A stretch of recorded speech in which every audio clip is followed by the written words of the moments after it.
Imamai NTB, Kepala Sekolah TK Manhajul Husni. Sebagai Kepala TK, saya percaya bahwa pendidikan bukan sekadar mengajar, membaca, menulis, dan berhitung, tetapi menuntun anak-anak untuk menemukan jati dirinya. Setiap anak adalah cahaya yang unik. Mereka tumbuh belajar dan menumbuhkan makna melalui pengalaman yang bermakna. Inilah kisah kami dari TK Manhajul Husna, perjalanan transformasi menuju pembelajaran yang mendalam, menyenangkan, dan penuh makna. Pendidikan anak usia dini adalah pondasi penting bagi tumbuh kembang anak seutuhnya. Di tahap inilah nilai-nilai moral, sosial, dan spiritual mulai terbentuk, dan rasa ingin tahu anak mulai berkembang secara alami. Dalam konteks inilah, peran kepala sekolah menjadi sangat strategis.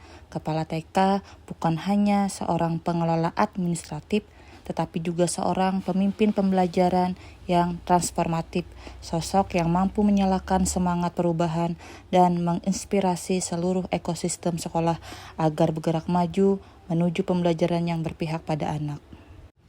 Pembelajaran mendalam di satuan pendidikan menjadi arah transformasi yang ingin diwujudkan.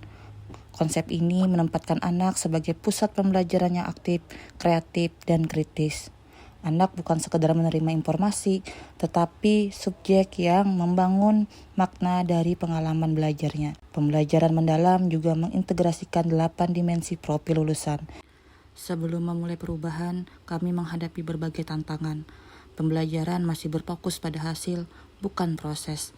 Anak-anak belajar membaca dan berhitung, tapi belum sepenuhnya belajar mengenal dirinya. Guru bekerja keras, tapi belum berkolaborasi secara mendalam. Tidak mudah menggeser cara pandang dari guru sebagai pengajar menjadi guru sebagai pendamping belajar anak. Butuh waktu dan pendekatan yang empatik agar perubahan ini benar-benar terjadi. Sebagian guru masih menganggap kegiatan refleksi hanyalah formalitas administrasi, bukan kebutuhan profesional untuk berkembang. Ditambah dengan media dan alat permainan edukatif yang mendukung eksplorasi anak masih minim, sehingga perlu kreativitas guru dalam memanfaatkan bahan sekitar. Dan adanya perbedaan kemampuan guru dalam memahami prinsip pembelajaran mendalam. Dibutuhkan strategi pelatihan yang adaptif agar semua guru dapat berkembang sesuai kapasitasnya. Sebagai pemimpin pembelajaran, saya tidak hanya menginstruksikan perubahan, tetapi turut hadir sebagai pembelajar utama. Aksi-aksi nyata berikut dilakukan secara terencana, kolaboratif, dan berkelanjutan. Langkah pertama adalah mengikuti pelatihan pembelajaran mendalam yang diselenggarakan oleh BGTK dan Dinas Pendidikan.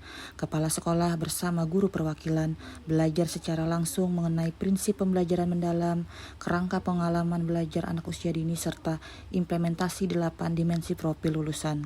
Setelah pelatihan, kami tidak berhenti di tahap pengetahuan.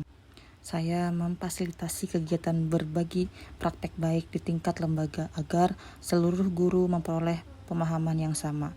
Melalui sesi refleksi bersama, setiap guru diajak untuk mengidentifikasi area yang perlu diperbaiki serta menemukan inspirasi dari praktik rekan sejawat. Kami juga melaksanakan kegiatan workshop penyelarasan visi, misi, dan tujuan. Proses ini penting agar seluruh warga sekolah memiliki arah yang sama, mewujudkan anak-anak yang berkarakter mandiri dan berpikir kritis melalui pembelajaran yang bermakna.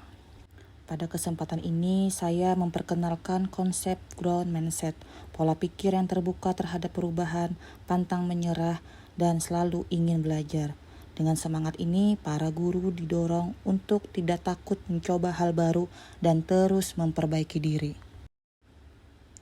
Sebagai tindak lanjut, saya juga mengadakan kegiatan in-house training yang berfokus pada penerapan pembelajaran mendalam.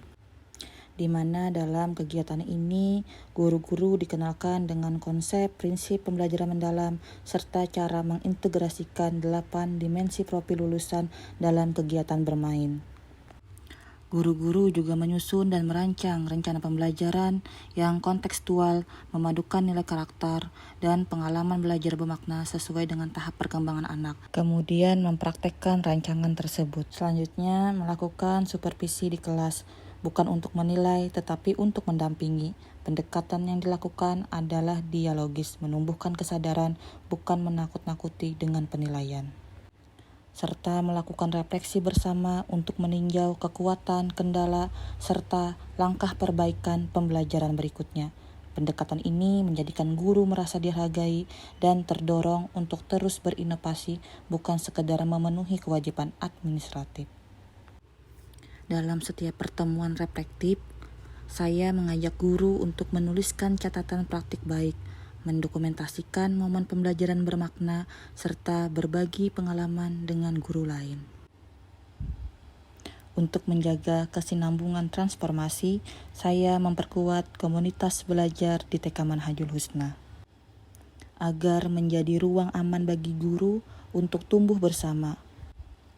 Budaya kolaborasi yang semula jarang dilakukan kini tumbuh kuat, menciptakan iklim sekolah yang dinamis dan inovatif. Kepemimpinan transformasi ini memberikan dampak nyata di berbagai aspek kehidupan di sekolah. Guru mengalami peningkatan kompetensi dan memahami prinsip pembelajaran mendalam yang berpusat pada anak. Pemahaman guru juga berubah dari mengajar menjadi menuntun anak belajar. Guru aktif berdiskusi dan berbagi praktik baik. Meningkatnya rasa percaya diri dan kreativitas guru dalam merancang kegiatan yang sesuai dengan minat anak. Sehingga anak-anak kini lebih bersemangat belajarnya, aktif bertanya, bereksperimen, dan berani mengemukakan pendapatnya. Anak-anak tidak lagi duduk pasif menunggu instruksi, tetapi terlibat langsung dalam proses menemukan makna. Misalnya dalam kegiatan menanam, anak-anak belajar, menghitung, berkomunikasi, dan berkolaborasi dalam konteks yang menyenangkan. Kemampuan berpikir kritis dan karakter positif seperti empati dan tanggung jawab berkembang secara alami. Pembelajaran menjadi pengalaman hidup yang penuh makna. Lingkungan TK Manhajul Husna kini terasa lebih hidup, hangat, dan berpihak pada anak. Ruang-ruang kelas diatur berdasarkan minat anak, ada sudut eksplorasi, sudut literasi, dan sudut kreativitas. Orang tua pun mulai terlibat aktif, mereka diundang dalam kegiatan proyek anak dan merasa menjadi bagian dari proses pendidikan. Sekolah kini memiliki arah yang jelas dan tujuan yang disepakati bersama. Setiap guru tahu perannya, setiap anak merasa dihargai, dan setiap orang tua merasa dilibatkan. Transformasi ini menjadi bukti bahwa perubahan nyata dimulai dari kepemimpinan yang melayani dan menginspirasi. Kepemimpinan transformatif di TK Manhajul Husna menunjukkan bahwa perubahan besar tidak lahir dari instruksi, tetapi dari keteladanan dan kolaborasi. Kepala sekolah menjadi motor penggerak yang menyalakan semangat guru untuk berinovasi, merefleksi, dan bertransformasi demi pembelajaran yang lebih bermakna. Transformasi ini bukan hasil kerja sesaat, tetapi proses panjang yang lahir dari komitmen dan kasih sayang terhadap anak-anak. Sebagaimana prinsip yang saya yakini, kepemimpinan sejati adalah menuntun tumbuhnya manusia pembelajar, bukan sekedar mengelola lembaga. Dengan semangat itu, TK Manhajul Husna terus melangkah menjadi lembaga yang adaptif, inovatif, dan berpihak pada anak, mewujudkan cita-cita pendidikan yang sesungguhnya, membentuk generasi yang berkarakter, berdaya cipta, dan siap menghadapi masa depan dengan hati yang bahagia.